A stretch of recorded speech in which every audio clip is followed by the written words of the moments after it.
Mari kita buka bersama Alkitab kita yang terambil dalam Amsal 1 ayat yang pertama hingga sampai ayat yang ke-7.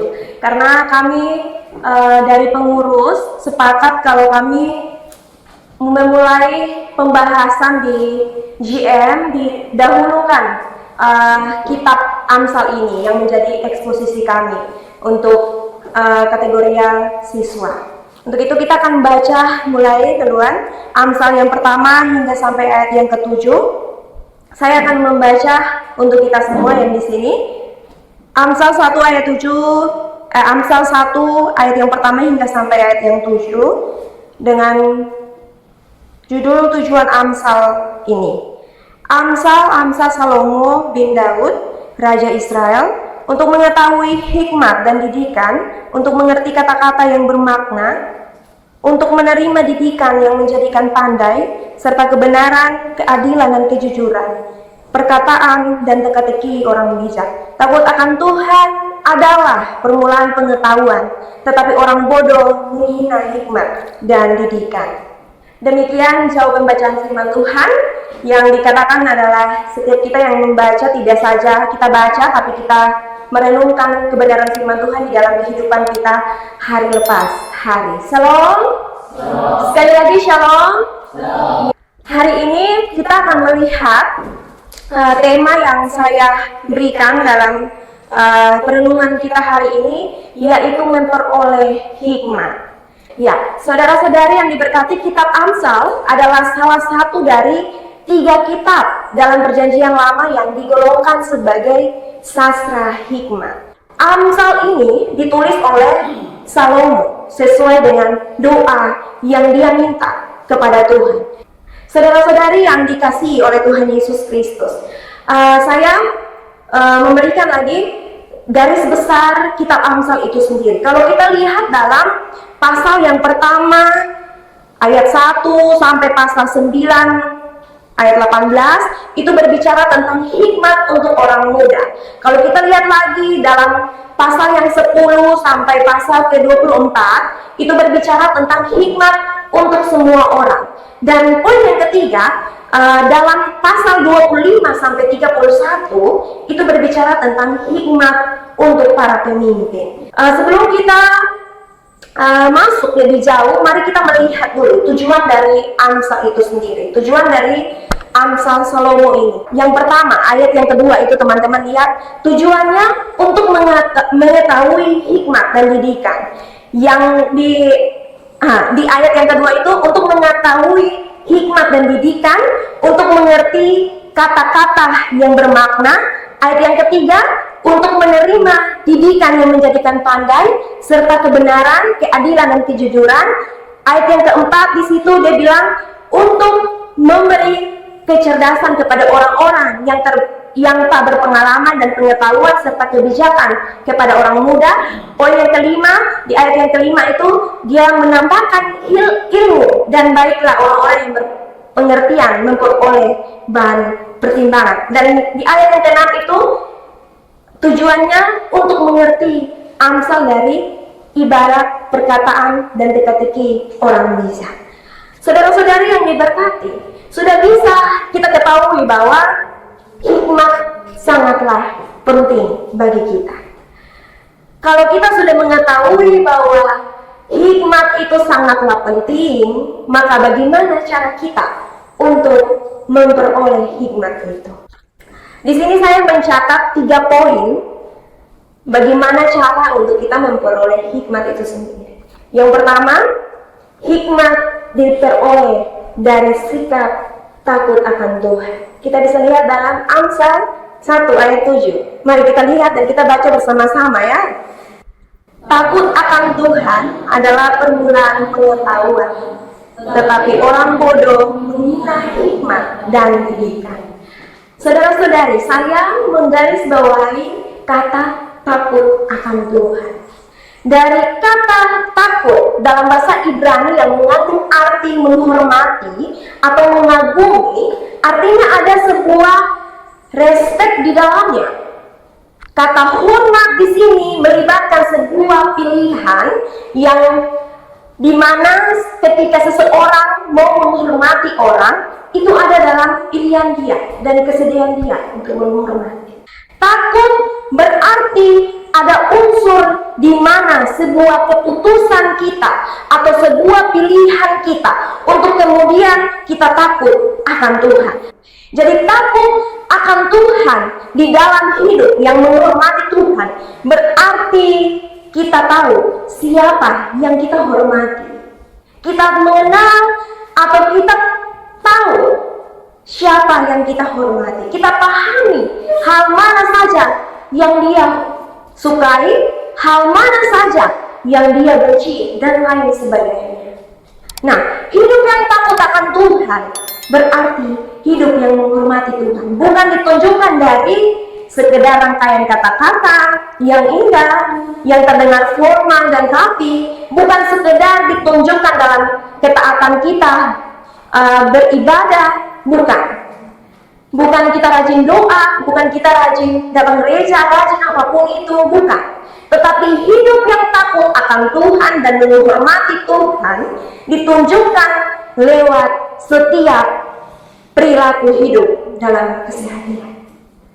Ada seorang penulis buku rohani, John Bevere, dia bilang begini, wujud yang sebenarnya dari takut akan Tuhan adalah ketaatan yang tidak tergoyahkan pada keinginan-keinginan dan kehendak-kehendak Tuhan.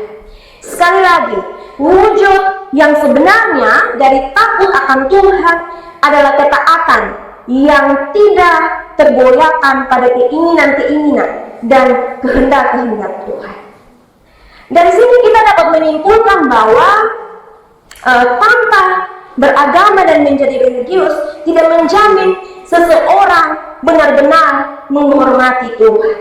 Begitupun dengan hanya sekedar terlihat melayani dan kelihatan rajin dalam gereja, rajin dalam persekutuan doa, tidak. Itu pun tidak menjamin seorang benar-benar hidup menghormati Allah.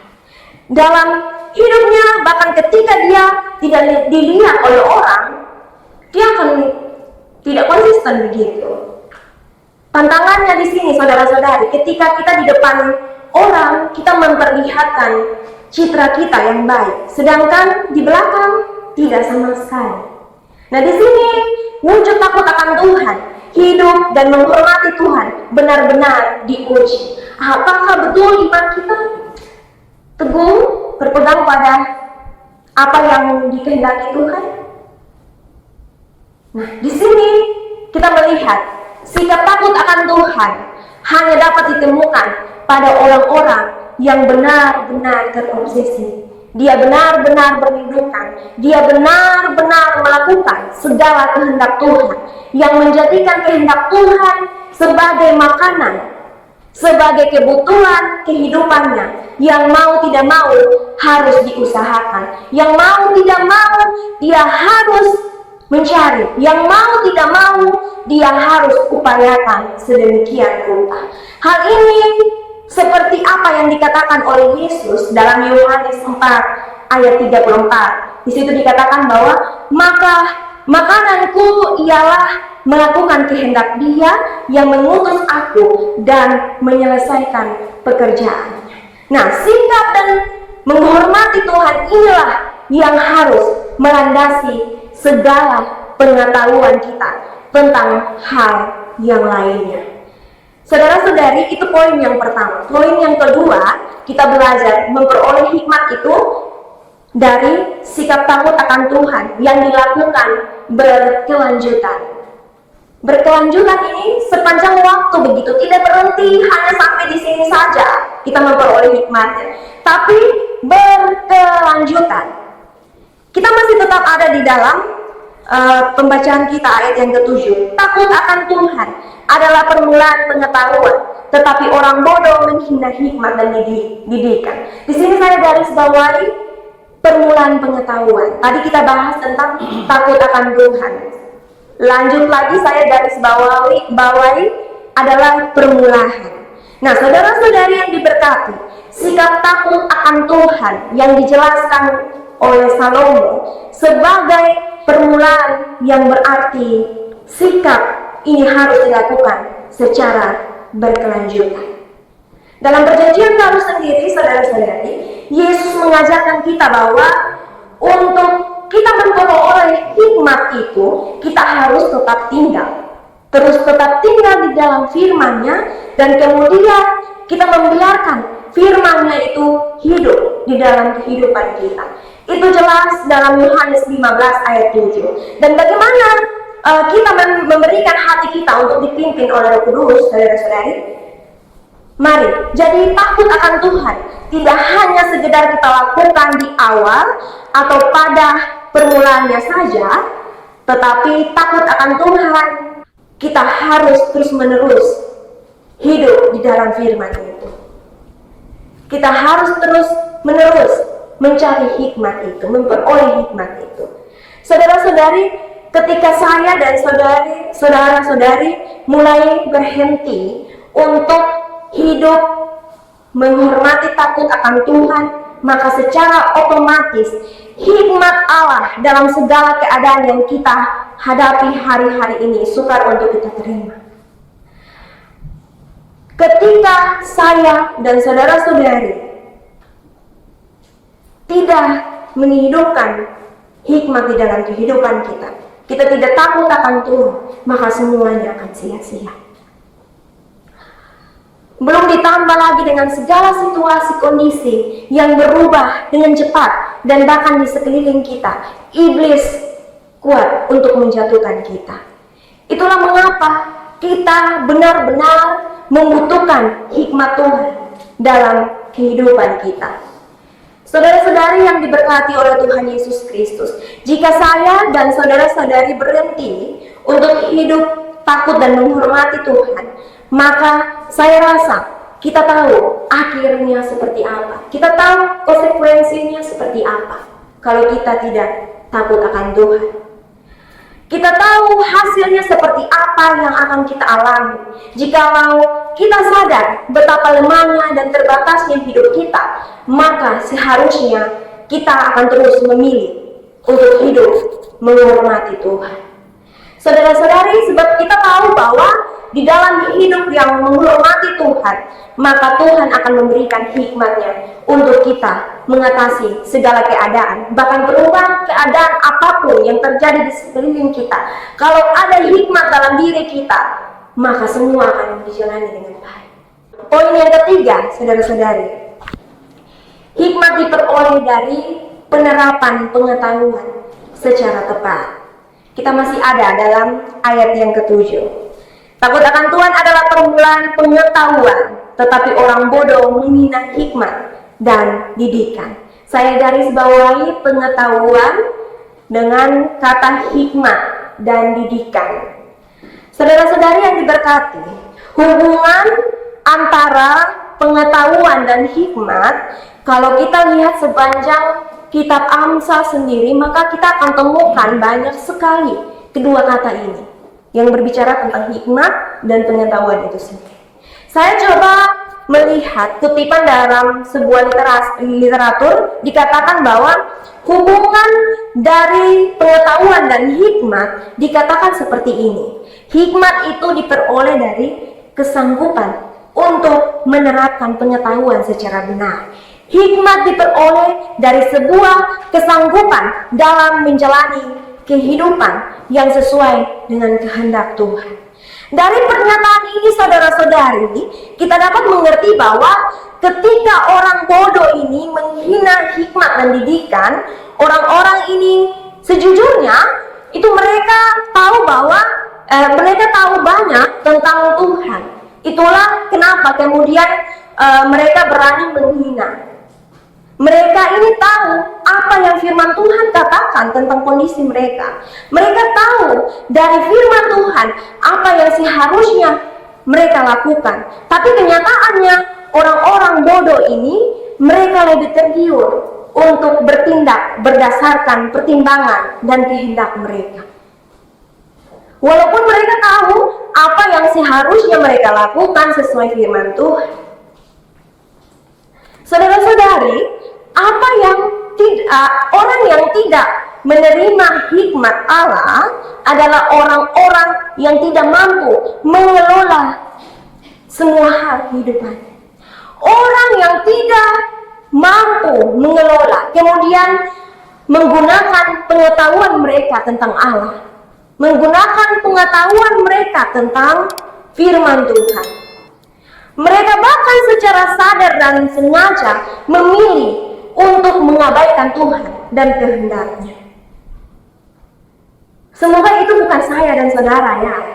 Kalau kita sedang hidup di dalam hikmat Tuhan, semoga itu bukan kita.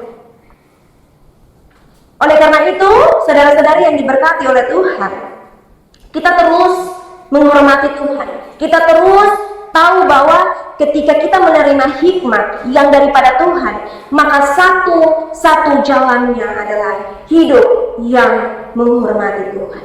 Hidup takut akan Tuhan, itu adalah kuncinya. Kalau kita lihat di dalam kehidupan kita sehari-hari, kalau kita tidak menghidupi hikmat itu, maka kita akan tetap terus tergiur dengan hal-hal dunia. Dalam kita mengambil keputusan pun, kalau kita tidak menggunakan hikmat dari Tuhan, maka semua akan sia-sia. Harusnya menjadi bahan refleksi untuk kita semua. Firman Tuhan hari ini menjadi bahan refleksi untuk kita. Tentang keadaan kita hari-hari ini, kita mungkin merasa bahwa hidup kita stuck di tempat, kita kehilangan tujuan dan arah hidup. Segala sesuatu yang kita lakukan rasanya hambar, buntu, tanpa gairah lagi seperti yang dulu-dulu. Jadi kita sedang mengabaikan keberadaan kita. Kita sedang mengabaikan kehendak dan intervensi Tuhan dalam kehidupan kita. Marilah kita terus hidupi atau kita memperoleh hikmat itu. Dari ketiga poin ini, saudara-saudari, kita bawa pulang dan kita menghidupi di dalam kehidupan kita. Yang pertama tadi sudah jelas bagaimana cara kita memperoleh hikmat itu, yaitu yang pertama, hikmat diperoleh dari sikap takut akan Tuhan. Hikmat diperoleh dari sikap takut akan Tuhan yang dilakukan berkelanjutan. Bukan hari ini saja, tapi sepanjang waktu, berkelanjutan. Poin yang ketiga tadi sudah jelas bahwa hikmat diperoleh dari penerapan pengetahuan secara tepat. Kalau kita sudah memiliki semuanya ini, maka apapun kondisinya yang terjadi dalam kehidupan kita, kita akan berjalan dengan baik. Dengan hikmat Tuhan, takut akan Tuhan, kita memperoleh semua itu. Demikian firman Tuhan. Tuhan Yesus memberkati kita. Mari kita bersyukur untuk kebenaran kita.